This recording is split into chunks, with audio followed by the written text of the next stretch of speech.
wari se na class 10 kari kani matamda aingonda thoki wari amani numit ado akhak araw yauna yamna kanna nonga se haitharame aduga atiya sisu numidang tarbu gumna yamna mamlame aduga aina aigi imada ima ngasidi school chalaroge nong sisu yam kanna tabani na satrasu kaya laknagado mandre aduga oja singsu kaya lakni haibadi thajadre masigi nong khuta sidati aduna ima ai ngasidi school ase lepsarage aduda aigi imana nong kasitang haithabagi school lep to sina karige adusuna haki punsigi khwaidagi asoba metric exam na tha khara khaktamak ngairab kansida tonu aibune wayam na ngahan basu tan gano napa taradi ko amuk fubi jani adu saruk puri lo saluro ai sak semlamage haiduna imana haira ame aduda aina su upai leroi khangladuna imana haibado yaramme akhoi gi school ase akhoi gi lekai siga hek thangnaba lekai sida leiramme aduna school ase ai numit khudingi khong na dum salame aduda aise numit khudingi di school ase ngantana dum yaujabane adubu numit adudi nongna kanna subane khongna ga muksa tawduda aise yamna talamme aduna numit adudi aina tharek narek tawringaida school ase yauba thengtoklamme nongna kanna subane aigi isa ase satin tupnaga laksarabasu adum soli tawrame aina soli akhoi class asida sangloba matamdadi akhoi gi class ado mi kaya laknaramde aduga akhoi gi english literature loba sardi bol sisu larik takta bida mahaki pambam duda pamlaga leibado aina urambe aina soli thongjin duda lepado sari bolna uramale sari bolna aingoda yengladuna haima biki kadawre na ngasidi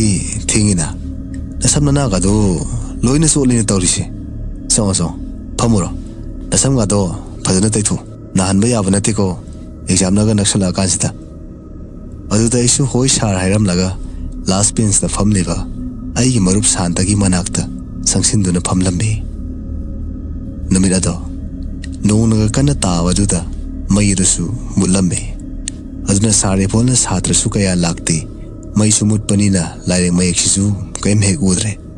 aduna ngasidi class tawrarusi nakoi gi awatpa nama basingdagi hangnaraga sillaga leiro haiduna hairamne asum tawdana first bell asi khingla ame bell ado khinglak patawaga sari bolna ngasidi nakoi gi second period ta sangadaba medal ibethoju laktre tuna nakoi langda pida awat apa hangnaraga tumina leinaroko hairamlaga class adutagi thokirame sari bolna hek thokibaga aigi marup santana aigi inakta sangsilaga beke nang ako school gi to florasi changhanjri basi kari maram gino khangbar aduda aina aisu phajana di khangde ado thaina koi senior gaina haina badi ako gi school gi to floor duda girls kamal room ama leirama male aduda thaina akoina school asida tamdringaida nupi ama thauri alaga lekida male dudai kamanunga do tamnai haibra kaino aisu phajana di khangde dudai room ado solonsin gi hai dudai khoi gi top floor sisu changba thingjin gi bane haine sumra lan badi aisu khangde akoi senior gaina thaina haina gi bado aina sum kabuk sabuk ta hobai wanida aduda santana ado adui wari dubu namu thajabrane hazima tamdabu bunung tamdabu gaisibu tamnaramgadrane aduda aina khangde da isu tamnarambasu yai tamnaramdabasu yai do kadawroge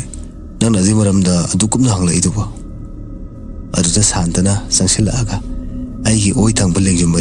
makhuda do thamlaga yamna tapna ngasidi misu kaya lakte adudai ojasu changla aro hai aduna ibani top floor duda karose aduga tamnadabra do yengse haina haira ame aduda aina as tanre kaino ozana ga uraga horen ngangduro nang pamsibo ngangududi kharabu farine yumda ka paw piradi aiji lore babana dum tolani aduga totpa totaba lairi tasengnamak amu tamramnadi kamdauba ibani dum lorene aduda santana ingonda noksilami aduga bike aidi nangse nangi khangde nangdi yamna kiba mi oiramlene adusu hojik matamsida aisu santana adum noksellaga hairakpaduda ikai khangwadagi fare dudi yenglurasi haiduna hairammi aduga ibani si tumin akhoigi bench ki nakanda paliba thongaduda thogla ammi aduga top floor ki maikai pangna la ammi santa ibani asi asum lakpana top floor ki kabam stair ado tamna yausil ammi aduga stair kabam aduda bench ama faijillaga thambado ibani na urammi aduga stair adugi nakan gi wall da no entry thabadusu ibani na urammi madu ubada santa ibani si haifet yengnaraga lairamme aduga santana aigonda bench adu karaga salasi haina hairamme aisu madu yadrabadi santana amu noksalaga lagnara ani khaladuna mana haibado yaramme asum tawdana santa ibani asi bench adu kakhalaga top floor tamna laamme asum tawdana santa ibani mafamado yausilame mafam adu miga sanghandabadudha yamna sumolame aduga ayuk oijarabasu nongna atiya si pungkup kupkibana mafam adu yamna mamlame hek ubada yamna kiba fawi tamda tamnaramgadabasu hek male aduda aina santada yare hallase hawjikti uraba natro ojaga mu class ta sangla mati ibani faraktani aduda santana karino lagna laga halasidi girls kama room dusu changlo rodawne amuk thawoigi laga amuk yenglumda bi hangadro aduda isu santaga manabado talladuna fare fare changlasi nang mang tharo hairame tasengna makkidi aise mafam adu ubadata kirabane aduga haningbasu phawrabane aduda hairaga santana amu aise mikiti pangtaba nupa thoktaba oina khankrani khanbadagi mana haibado hoi hairibani asum tawdana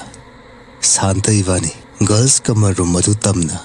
yausilla ame aduga room adu ki thongado solon silaga thambadusu ibani na uramme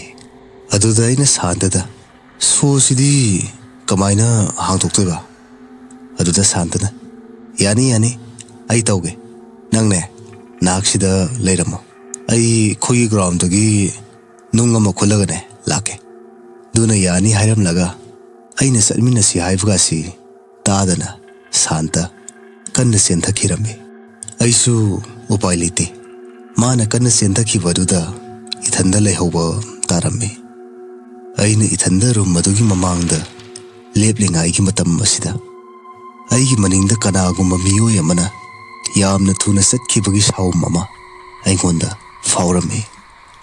aduda aina kanano haina leithoklaga yegloba matamdadi aigi maningdadi kanasu leiramde asumna aina yengthoklubada kanasu leiramdaba adudadi aidi loire kigada haksangasi thak thak nikpara loikre aduda aina masidi kanadi kumnaba tawrage haiduna satke tawo matam masida girls kamar room gi ka manung adudagi nupi amagi makhonda yamna thamoi sokna kappagi makhon ama aina tarami makhona do tabdai di kibanadi loirabane adubu aigi wakhalsinadi asuk thamoi sokna nupi amana ka manungdagi kablibasi kanano haina khangninglame aduga aigi haksang asisu room asigi thonau tamna changnaga thonau adugi manakta lepladuna kanano kablibado yengo haiduna wakhal asida kanagumba amana isanbagi type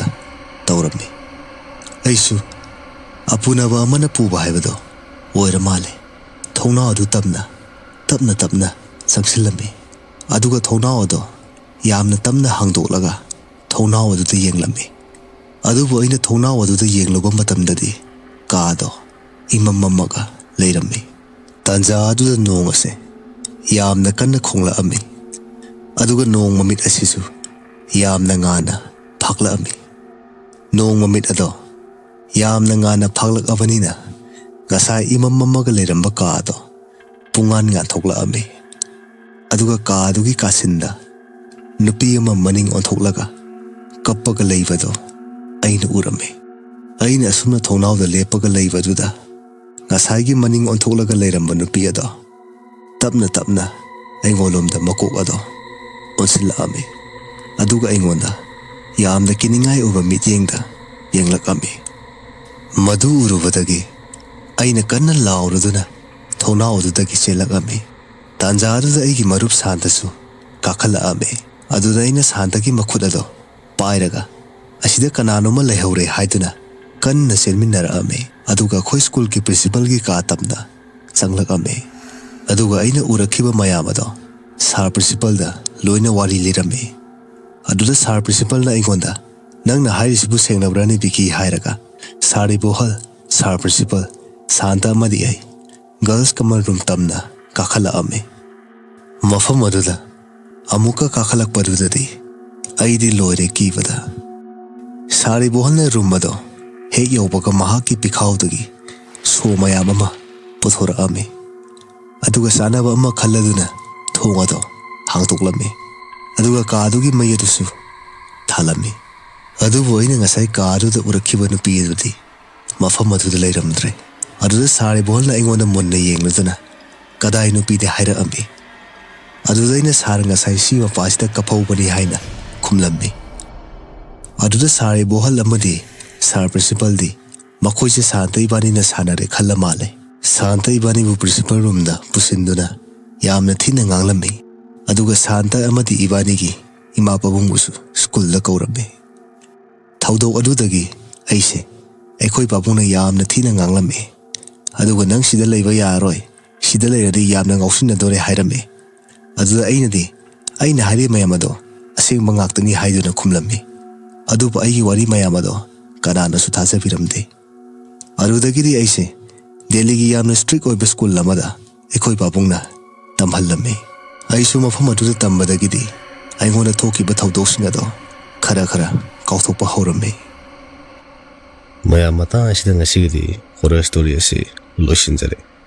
mayamna video asu nungai bi taragadi like subscribe amani share tawsinbiro